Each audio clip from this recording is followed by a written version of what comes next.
Tuh.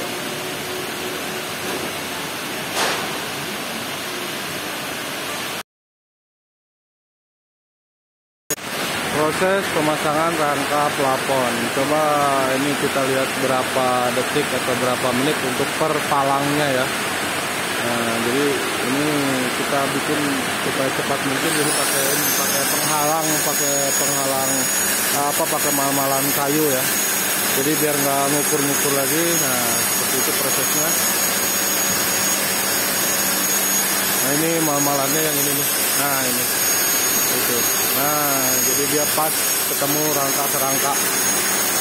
Satu orang megangin dulu dan satu orang masang baut. Jadi cukup ini bornya satu. Jadi kita pakainya ini skrup ya. Nah, seperti itu masangnya.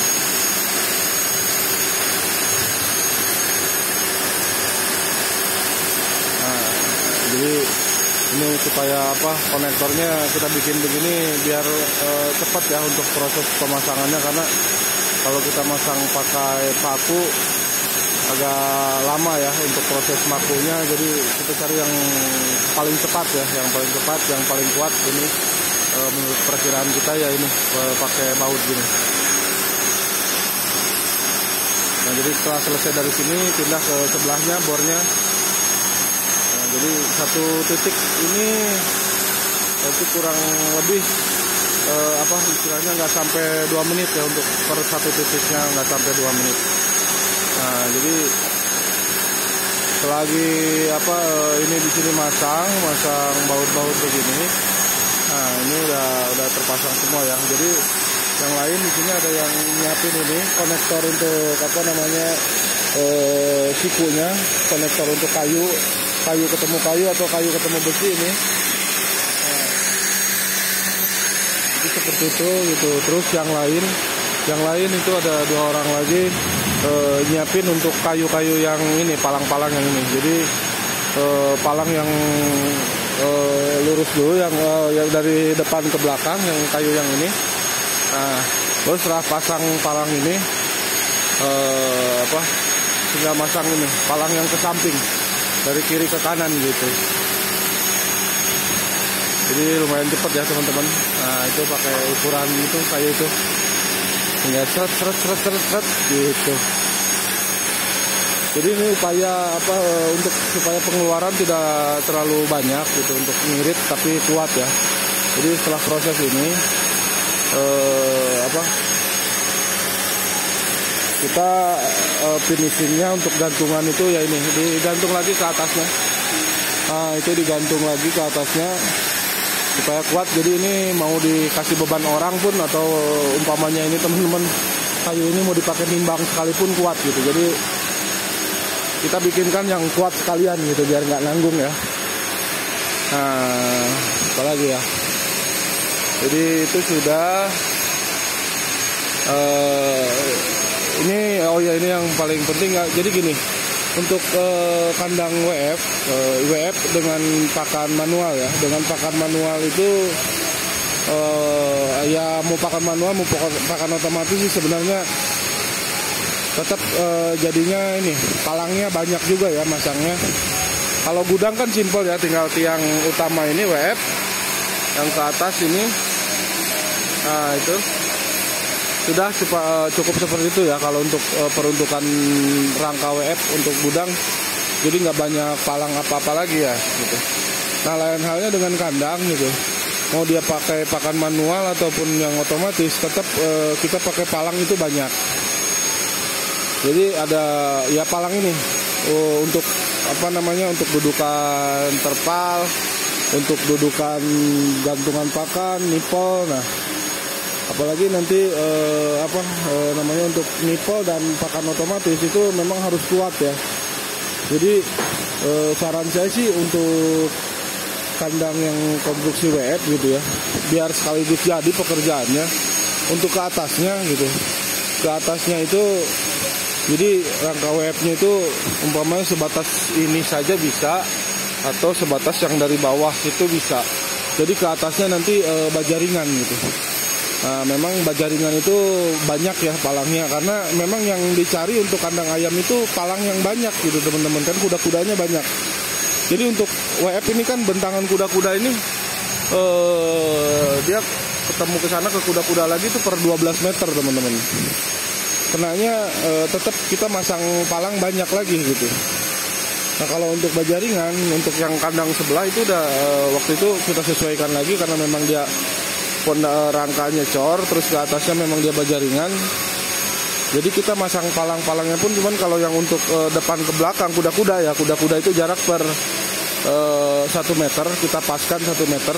Jadi tiap titik 3 meter itu ketemu untuk gantungan nipel atau tempat pakan metik ya, kalau mau dipakai metik tempat pakannya. Nah untuk ininya sendiri kan titik untuk apa namanya terpal, sambungan terpal itu kalau bajaringan, jadi kita ngepasin palangnya nggak sama lagi, nggak sama kayak model pasang rumahan ya. Jadi titiknya itu dihitung dari sebelah sana, dari titik mulai itu sampai ketemu titik terpal lagi itu kita bikinnya cuma 190 atau 195, nggak di pas 2 meter. Supaya apa? Supaya nanti tumpang tindih ya untuk terpalnya sendiri, untuk pengunciannya bagus gitu. Jadi untuk terpal sendiri kalau rangkanya bagus, kokoh, nggak banyak kendala teman-teman. Mau kandang sebelah ya, kandang sebelah itu cuma kita kasih A5 apa A3 ya kalau nggak salah.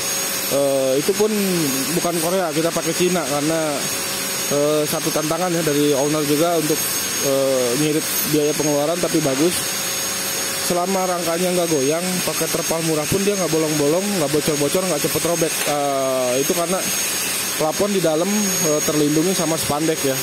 Dan ada angin juga di dalam, jadi udara bergerak, jadi si plafon nahan panas dari atas, dari atap nggak terlalu panas.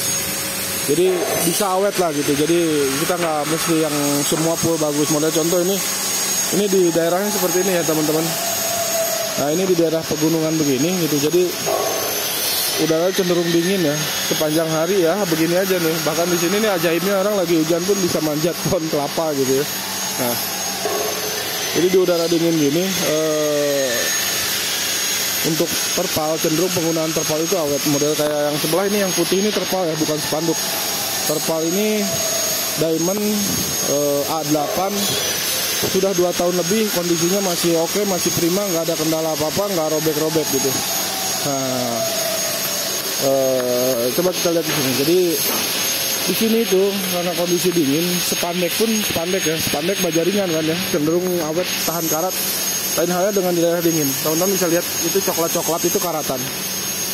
Nah, coklat-coklat karatan. Nah, di sini justru untuk material besi butuh yang istilahnya ekstra ya, yang ekstra bagus lah, jangan yang abal-abal. Karena kalau di daerah dingin itu cenderung cepat karat. Kita ambil contoh lagi untuk blower ya. Nah, jadi blower kalau daerah dingin saranin jangan pakai yang grade A, jangan pakai grade B ke bawah lah gitu, yang minimal pakai grade A. Teman-teman bisa lihat si blower itu kan cenderung kehujanan bagian sampingnya. Nah, kehujanan terus ya. Tapi blower ini dia nggak berkarat gitu. Kalau dudukannya itu rangka-rangkanya teman-teman udah lihat udah coklat-coklat, agak hitam, itu karatan.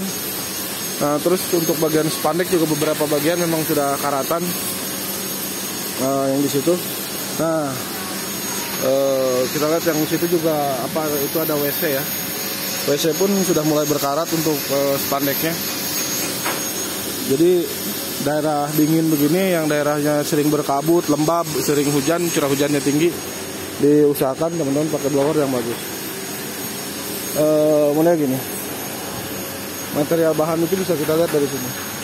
Nah ini yang warna bercak-bercak hitam itu akan awal mulanya karat gitu. Jadi ini kualitas bahan dari si blowernya kurang bagus. Nah teman-teman bisa bandingkan dengan yang di sana, dia walaupun udah lama ya, itu belum bercak-bercak, masih utuh warnanya, nggak berubah gitu. Dulu itu seingat saya kalau nggak salah itu brandnya si blower ini ya brand lama nih, Sanhe. Dia pakai brand Sanhe, terus ini dia ripet-ripetnya nih. Udah yang ripet seperti ininya. Paku-pakunya itu dia ada labelnya Sanhe. Nggak polos begini ya. Nah kalau sekarang mungkin ada beberapa yang saya tahu. Sanhe saya nggak tahu ya. Ada dulu saya udah nggak ingat, lupa. sekarang suppliernya di mana gitu, udah putus kontak. Kalau sekarang mungkin yang brand yang lumayan bagus ya mungkin ada CKE, terus ada Agropen atau mungkin Top atau brand-brand lain. Intinya gini, semua juga bagus, tinggal teman-teman tanya itu si blower ini grade-nya A, B atau C gitu ya. Si supplier ini tahu gitu barang mana yang bagus, barang mana yang kurang bagus gitu. Jadi harga itu menentukan kualitasnya lah gitu. Jadi seperti itu tuh. Ya satu lagi mungkin yang perlu ekstra untuk blower yang awet gitu untuk daerah pesisir ya, karena di situ juga sama cenderung cepat berkarat ya kalau untuk daerah pesisir ya, pinggir pantai begitu. Oke, jadi sampai situ saja dulu informasi dari kita. Nanti kita lanjut lagi. Jadi teman-teman yang belum subscribe, jangan lupa di subscribe untuk membantu kita lebih ekstrim lagi, lebih dahsyat lagi untuk membahas tutorial rahasia-rahasia di kandang. Kita akan buka semuanya kalau subscribe kita tambah banyak gitu. Sedikit-sedikit kita akan buka. Terima kasih telah menonton video ini. Assalamualaikum warahmatullahi wabarakatuh.